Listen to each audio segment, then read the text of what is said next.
Pregame.com.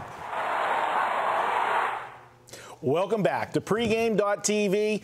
NBA action Friday night. We're going to take a look at Toronto at Brooklyn. I'm your host, Marco D'Angelo, joined in studio by my joker here, Ken Thomson. One of these days, guys, we are going to let you see what goes on minutes before taping and then in between. Seconds before taping. Yeah, it's just this guy. Hey, wait. No tie? No what is tie. It, casual Thursday? It's not casual Thursday. It's that I've been up. I went to bed at 3:30 last night doing the Derby. Right. You know, I'm doing later today with That's what Chuck. you do, right? And go to bed. Everything's set. Wake up at 7 because I got a radio show to do on Sirius this morning. And my Twitter feed is just absolutely blowing up because of the scratch of opportunity, which happened to be my top choice for the Derby Saturday. So you want to talk about having to go back to the drawing board, and it's been a long day, buddy. What was Baffert's reason for it's left front foot issue. It's a bruise, precautionary, not worth risking it. And that's the toughest thing, me being a horse owner. When you're ready for a big race, it's bad enough if you can't make the race.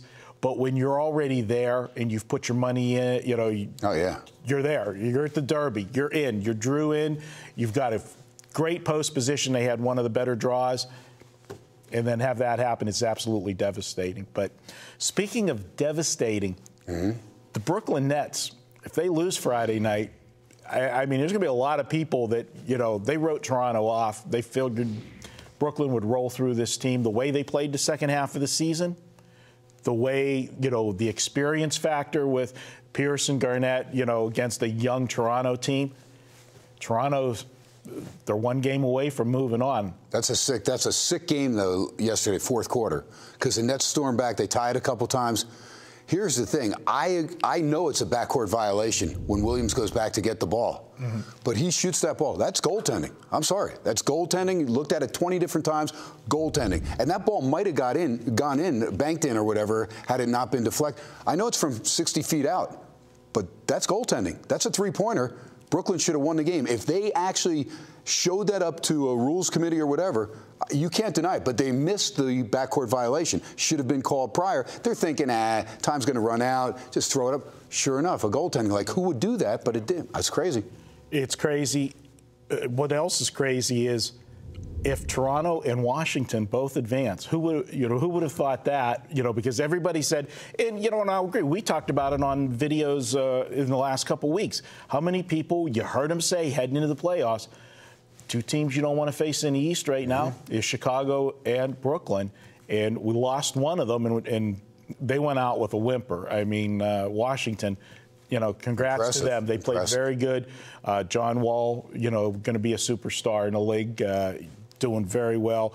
Great, guard tandem there. But Toronto, can they pull this off in Brooklyn? I don't think so. I think the Nets will look and say, look what we did in the fourth quarter when we were getting crushed. We showed some heart, came back from 26 down, tied the game twice. I think the Nets' first half is the way I'm playing Brooklyn. I'm just going to play Brooklyn first half. If they're not covering the first half, yes, they can definitely lose. I think they ride the momentum from that fourth quarter. I'm going to take a shot, take them first quarter, first half, and see how we roll. Well, you know what, Ken? This is my video. You want to say it? Yeah, Marco, this is your free pick. Let's make it official, pal. All right.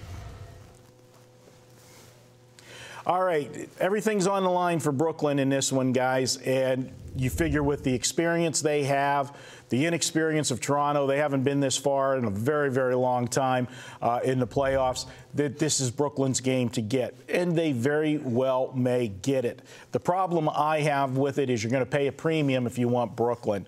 They're paying a tariff on it. They know it's a must-win situation. They know the public's going to come with Brooklyn because nobody's going to believe that this Toronto team can pull it off. So what am I going to do? Am I going to take Toronto? Well, I actually would lean that way with the inflated number, but I'm not going to go that way. Where I think the safer wager is with the total. And again, we've talked about this so many times.